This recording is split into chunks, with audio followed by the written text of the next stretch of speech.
acclimated to the situation. So here we go. Dutch, let's go.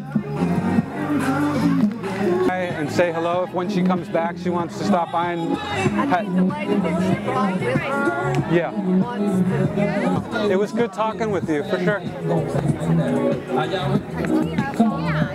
Hello. Not exactly. He's part of our organization, so he's not mine. I just happened to have him this weekend. Well, PAALS trains dogs for people with disabilities, and we create assistance programs throughout the community while our dogs are being raised and trained for service work. PAALS is a well-run and beautifully organized group that places dogs with people who need them, and these dogs change their lives. And that's a beautiful thing. I realized, even though I had worked with animals my whole life, professionally training and educating people about them, that there wasn't this type of service that combined my love of helping people and my expertise in animal training. And so when I realized that people with disabilities in our community weren't being served like this, I realized that we should start something. My daughter and I started as a volunteer because she wanted to be a vet, and then she decided to do something different. But I really liked the idea that training a dog to help someone would change their lives, and so I just decided to keep doing it. What I really like about PAALS is the fact that training the dog is going to change someone's life. I know we hear that a lot. I like being able to say, okay, you know, what does it seem like this dog is going to be able to do? What, you know, what is its personality? What does it need to know? You know, the dog is really an unknown quantity when you first get one. I came to learn about PAALS and service dogs through having two other service dogs prior to Casper. When I first moved to Columbia, I wanted to volunteer and be able to work with my service dog to help other people in the community to learn more about service animals and why they're important to individuals with disabilities. I got involved with PAALS by first volunteering. I served first as like a general volunteer, just helping out with paperwork and different items. And then I came to serve as a mentor for new clients who have disabilities that are getting service dogs. Because I had had 2 service dogs prior to Casper, I was able to serve as a mentor during trainings for new clients to help them to learn what it would be like to have a service dog. I have 2 yellow labs at home. They are 12 years old, and they've been therapy dogs.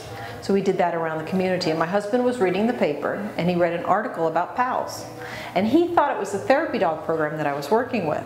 And he said, you should go check this out. It sounds like what you're already doing. So I went down to a foster and pup sitter class and found out it was working with service dogs.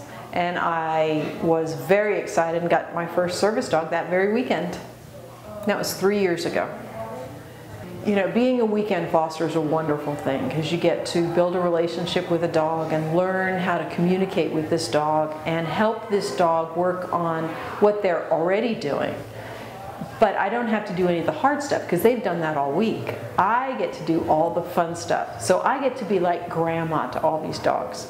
They come to me and we get to do great stuff. We get to go to the store, we go to church, we go to events, and we get to socialize and have a great time. It is absolutely fantastic.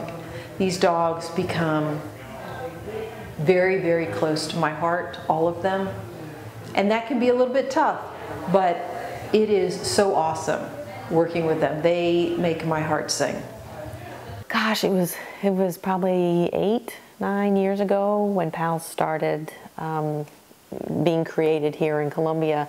I had been really close friends with Jen Rogers, who is now the executive director of PAALS, while we worked at the zoo. So I'm the assistant mammal curator at the zoo, and she was in charge of interpretations at the zoo. So we were friends for many years before she decided to go off and start this Palmetto Animal Assisted Life Services. And I was like, you're leaving me? I was devastated she was leaving the zoo. And she goes, no, but this is what I'm going to do. I'm going to train these dogs. It's going to be awesome. I said, okay, I'm in too. So I'm still at the zoo, but I follow Jen with her dream of providing service dogs for people with special needs. And so that's how it all kind of started. And I think it was within the first year of it developing that I said, you know, I want to be a pup sitter. And so that's how I started out, went through all the training with Jen and several other people to become a pup sitter and become more involved. Well, for one thing, it's my dear, dear friend, Jen, who actually started it. It was her dream. And I kind of followed along with that. But then when I started training, we started training a little puppy named Grace. And I just didn't realize how much detail went into shaping a service dog. You know, from being 8 or 9 weeks old all the way up to 2 years. It made me feel really good that I was able to help train some dogs that eventually get placed and help people with special needs. So that whole giving, I think, and being part of that is very, very rewarding. It's something I'm never going to stop. It's going to be something I'm going to do for the rest of my life. I got involved with PAALS through Miss Jen and my mom, because Miss Jen used to volunteer at the zoo, or she had a job at the zoo, and then she started the PAALS organization. So I was about 10 when I got involved, and I've been involved ever since. I started off as a pup sitter, then a foster, and then graduated up to a junior trainer. I like the exposure that I get, and that I can make people understand how service dogs work, how they can help people, and what they actually do for special needs and PTSD and people in wheelchairs. It gives me an opportunity to meet people that I would have never met before in my life. So I can meet veterans that I can thank for their service, or meet like extraordinary people that are in wheelchairs and have an awesome story behind them. Well, I think PAALS is important to me because it was my dream. I envisioned starting a program that could help people and animals, and I believe that we do that every day. But we still have a long way to go to see my complete vision through, so it's still very exciting for me to have something to strive towards. For the community, I think it's really exciting because not only are we serving a need that was already there, but now a lot of our community partners are realizing that our animal-assisted intervention programs are things that they didn't even know were possible and that they really could use to help people.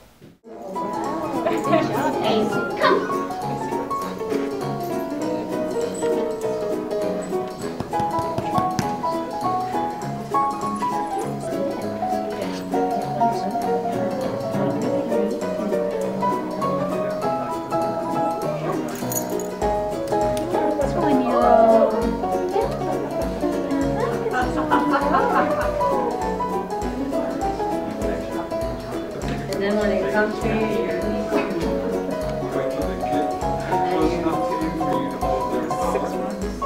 okay, this is back to college. Hi, Murray. Yep, that's Murray. Oh, your siblings are over there, buddy. Ah, new puppies. New puppies are wonderful, but they are an awful lot of work, because they require attention all the time. And just like a small child, you really can't leave them alone for any extended period of time. So you kind of have to move your schedule around to be able to ensure that they are getting outside quickly when they need to go to the bathroom, and they're feeding on a regular schedule, and they're interacting and getting exposure to all these things. But the puppies are so sweet and so adorable, and they're nibbling on you and loving you, and it's fantastic. I love working with the puppies. So when Jen said that we had puppies coming, I signed up for 2 straight away. Oh gosh. Well, we pick them up on Friday afternoon, and we have a whole training session. It's really fun. You get to see all the other puppies and all the other pup sitters and fosters, and then you say, okay, well, I'm going to take this puppy home, and there's rules and regulations, there's pup reports. Say, for instance, one of the things we had to do at first was, well, teach the dog to pick up a metal spoon, or get them used to the sound of popcorn popping in the microwave, you know, as little puppies. And then you get your public access. So you take tests, and you become, you know, approved to go and take them in the outdoor area. You take them to the grocery store, you take them to the movies, you take them, you know, on airplanes and things like that. So it's pretty exciting. So it all depends on what Jen needed for that stage of that puppy. And we had several different puppies that would come through the household. So each weekend was a new weekend, and you never knew exactly what she was going to have you do. But a lot of them, when you first get the puppies, are just basic training. and then you move on to more advanced things. And it's important that you do exactly what the pup report instructions tell you to do. Like you're not supposed to play tug of war and play tennis ball and let them jump up on you and things like that, that you would probably let a normal puppy do. So there's lots of really strict regulations affected by the environment on how these puppies are going to behave. So we want to make sure that we abide by all the rules and regulations, and that's kind of can be hard sometimes because you want to really, you know, maybe do some things, you know, ooh, puppy, puppy, and upside down, and feed them human food, and, you know, don't do that. So we learned a lot, and I think the puppies learned a lot too. The fact that the dogs are in training for nearly 2 years, I think, and gives them the opportunity to have lots of exposure to a lot of different things. I mean, beyond taking them to the mall or taking them to a restaurant, it's wonderful when a dog gets what you're trying to teach it to do. It's rewarding to me, but I know that hopefully it's going to be able to take those things that it knows how to do and just help someone. As a weekend foster, I pick up a dog on Friday. I will take the dog to different places to be able to reinforce some of the cues and behaviors that it may have learned during the week. And then I will take the pup back to a drop-off point on Monday morning. And so it's interesting to see if they've learned any new cues or what new behaviors they may be working on that I get to take them and work on those behaviors. They can go to a restaurant, they can be taken to church, can be taken to the mall, any place, any area that the rest of the public can have access to. And I know that weekend fosters can, after a particular period of time of attending trainings and going to outings, can become public access certified, which I finally did. I got my public application certification, so I can take them out in public, and Miss Jen and the other trainers can give me tips on how to train the dogs and how to do it properly. Well, because it's still in my home, it affects me every day in a very large way, and it affects all my friends and family that are here. For me, it's my driving force. It's one of my top priorities. When I get up in the morning, I have to figure out how to accomplish more than most people can do with a very small staff, and how to do it in a way where everyone still loves their job and believes in the passion behind what we do. So I don't think there's a part of my life that it hasn't affected. And I think probably everyone who's any large part of our organization would tell you something similar. So when we start with puppies, which we prefer to do, our puppies will take about 2 years to raise and train to be complete full assistance dogs. They normally go through a social development stage, and so from about 8 weeks to about 16 weeks old, we're really trying to get them exposed to as many different things that we possibly can, different kinds of people, different environments, different dogs, different animals, things like that. Then we try to focus a little bit more on their specialized obedience and some basic task work that we'll later build upon when they're about 1.5 years old. Once they hit that stage, we consider them college students, and we start specializing them for their particular job to help somebody with a disability. Long-term vision is to have a campus facility where we can not only house and train dogs, but we can offer a variety of programs that would even include our Equine Assisted Growth and Learning Association elements. I didn't expect that I would be working so much with dogs. I thought it was, I don't know what I expected, but that turned out to be a little bit more than what I expected. But on the flip side, they trained me. So they gave me a dog, and his name was Mac, and he was 10 weeks old. And they kept training me to help me work with him. And it kind of covered all the weak spots. Because even though I've been working with dogs for such a long time with my dogs, working with a service dog is very different. Because we have to follow a regimented list of cues, and we have to do things a certain way so that we're all doing things the same way. It's so strict that I wound up retraining all my dogs to follow the same cues that PAALS dogs do.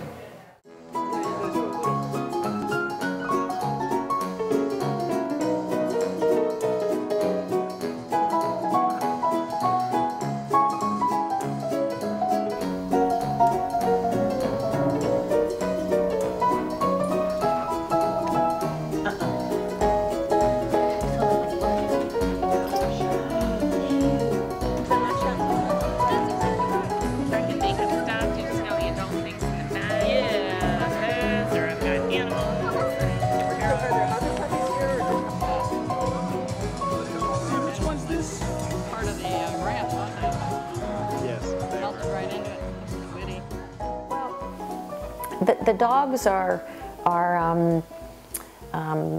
very, very special dogs when they become service dogs. I think people don't understand what it takes to be a service dog.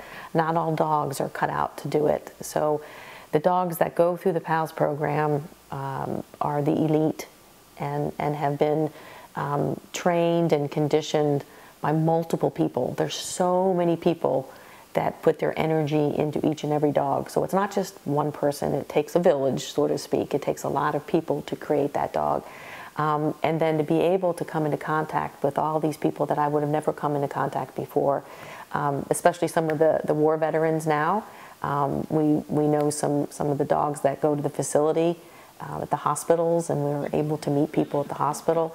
It's very, very rewarding. And then meeting all the other volunteers with the PAALS program, there's such a diversified group of people and dogs all together, and you put them all together. And I can't think of anything negative about PAALS, except that I wish they would get a lot more money so they could have their own facility and be bigger and better. I remember how small Emery was around this time last year when we all first met her. And I've been working with her maybe about 3 or 4 months. And she seems like a dog with a sense of humor. I mean, she doesn't just run out in the yard when she has some free time. She hops around. She attracts a lot of attention because of the way that she looks physically. She's kind of a pretty dog, and she's big and she's furry, and she is a service dog with her cape on. So people are interested in finding out, you know, what she's doing and the fact that she's in training. For the longest time, it was really neat to be able to tell people that she was a puppy because she was so big. And like any PAALS dog, she's had her challenges. Yeah, I always tell people who end up with our dogs that they have a small part of my organ somewhere in that dog. I get very personally attached to the dogs, and I feel very personally invested with each animal that comes through our program. And I hope that never changes. It's a little more challenging as we get bigger, but I never want to lose the personal touch with each animal because I believe that that's what helps me match them with the right person. I would say one of my favorite memories was doing PAALS Patriots with our local veterans at Fort Jackson, and realizing that the dogs had an impact on them therapeutically that I never really imagined before. And seeing people who have already risked their lives for all of us and have been really traumatized through the process be able to get a small piece of themselves back was really powerful. We also get to see that on a regular basis with our service dogs that are paired with those individuals, and that's been really hard but fun. It's one of those jobs that we do that really makes you work very hard at it, but it also gives probably the most reward. But of course, everybody who ends up with our dogs are a powerful memory for me, and they all stay around as part of our family. They just become part of PAALS, so I get to experience that all the time. Warrior so far has been my favorite dog. He and I worked together for about 9 months, and he was recently placed. And Warrior was such a cuddle dog.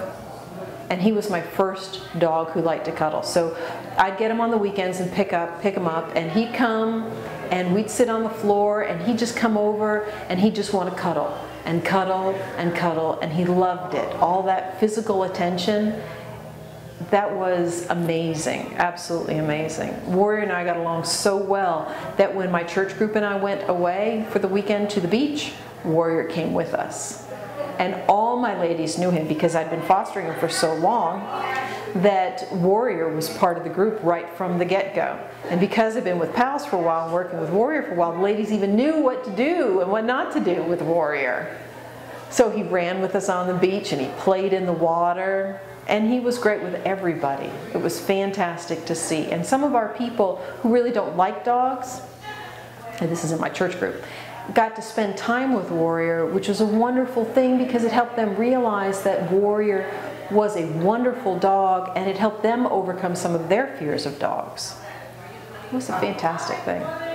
My most memorable moment was about 4 or 5 years ago when I spent the summer at the PAALS organization, and we had a client named Jeff, and he could not speak, and so we had to type into a machine where the machine had the voice. So the voice would tell the dog a command like sit down or stay, and so I remember staying in a wheelchair and not being able to talk at all, just typing into the machine.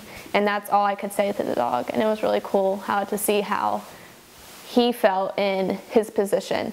And not being able to talk was really difficult because you just want to say, like, sit, you know, but you can't. So you have to be really, really patient. Jen from PAALS does an excellent job. She's obviously a talented animal trainer, but I've always said her real gift lies in pairing the right dog with the right job. It's just an intuitive thing that she knows, and she picked the right dog for the classroom. We tried several in my classroom, and all the dogs from PAALS came into the room and did exactly what they were trained to do when they were cued to do it. The difference with Roberta is the day that she arrived, we had a child that became very self-injurious to herself. She was hurting herself over in the corner. It happened very quickly while the trainers from PAALS were in the room and this sort of thing. Before I could even react, Roberta got up from her mat, went straight across to the child, not even knowing the child, just went straight to her and immediately went into what's called a hug behavior, and it was instant. She did it, she applied the pressure. You could see the child's body language change. You could see the volume immediately going down, the shoulders drop, the facial muscles relaxed, and within, I'd say, a minute, she was speaking to us coherently and calmly. She was stroking Roberta, and I remember turning to Jen and Jen saying, "That's the one." One thing was going to the fair. I just remember being really scared. I was afraid I was not going to represent PAALS well. I was afraid I was going to do something wrong. I was afraid the dog was, you know, not going to jump up on anyone. I really wasn't concerned about that because I felt at least that confident. But it ended up being just really great. I got to talk to a lot of people about PAALS, got to expose the dog to things like Ferris wheels and children and food on the ground, which is always, you know, a challenge as to whether you can distract the dog. And I just think I will always remember that as one of the best first experiences that I had for PAALS.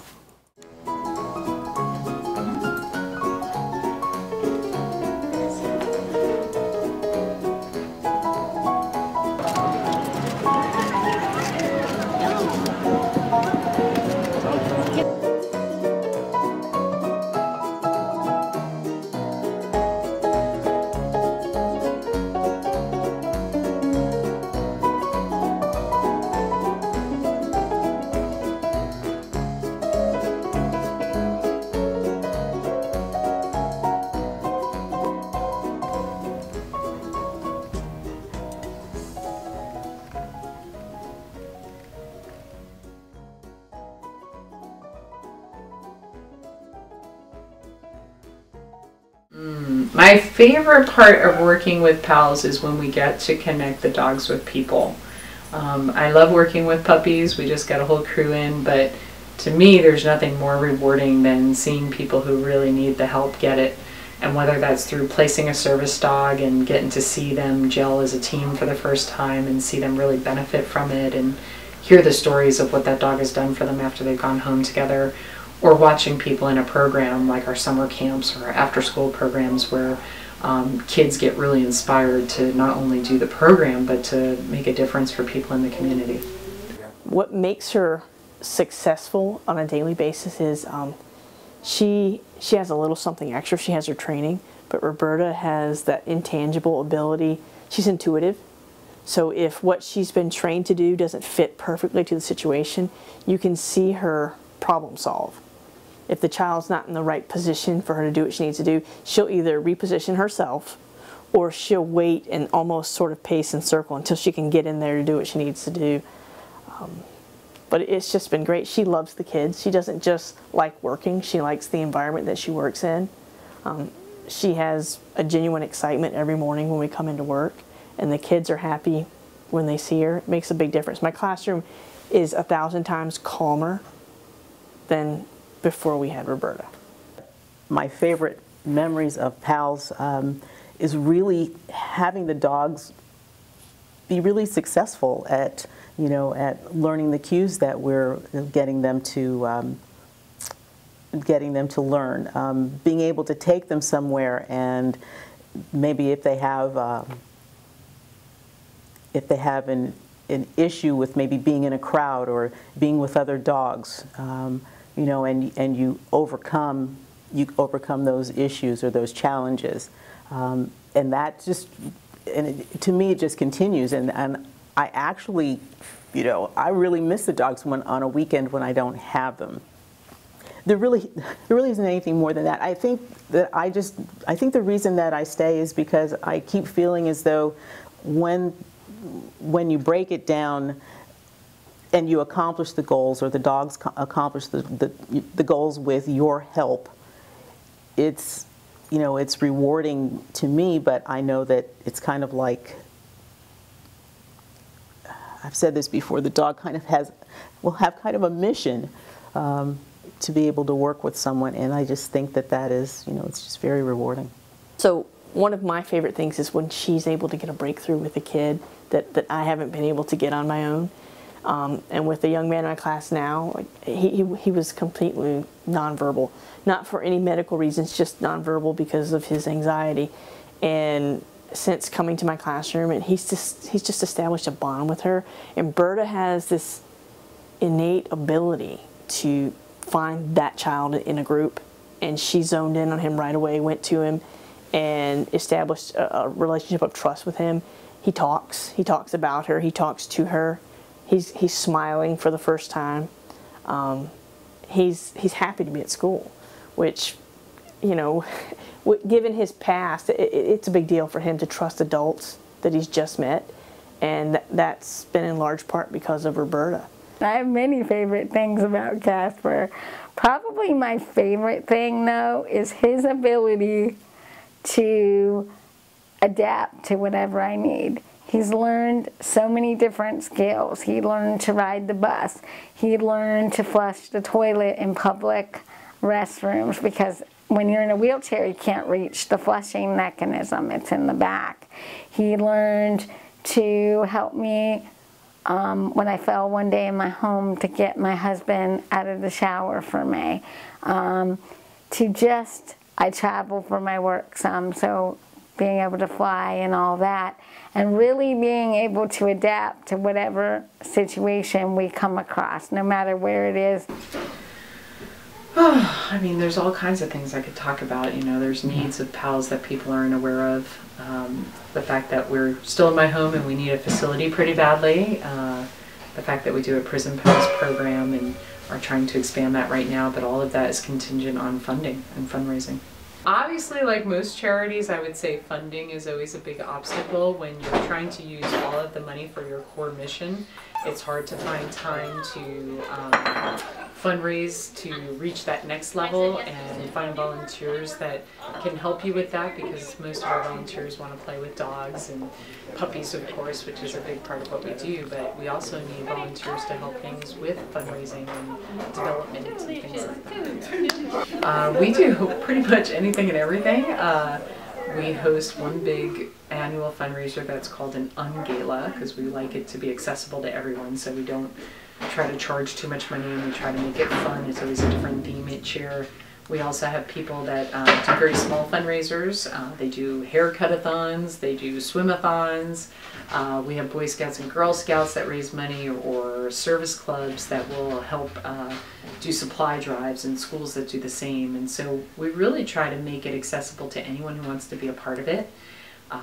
We are part of the combined federal campaign, so anyone who works in the military or the government can actually donate part of their paycheck every week or month to us if they wanted to choose us as a charity. But really, we depend on individual donations more than anything. PAALS is a wonderful organization. I love working with PAALS. I'll continue doing it for as long as I am able, and I hand out PAALS cards all the time to everybody I meet who expresses any interest in these dogs, because I'd like to share this experience with other people, in hoping that other people will come do it too. It's lovely. I really enjoy this. Oh, put it on, I love to work. Okay, this one says friendly, so I don't know who's that. Yeah, they don't really have bags or specific capes yet. They're just pups. What age can you dress?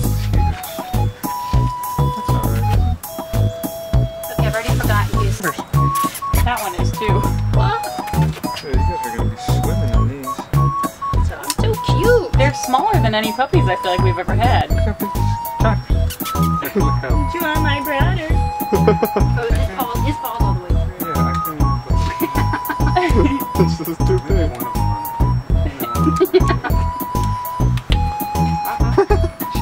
Then he had it. He's got a grip. Good job.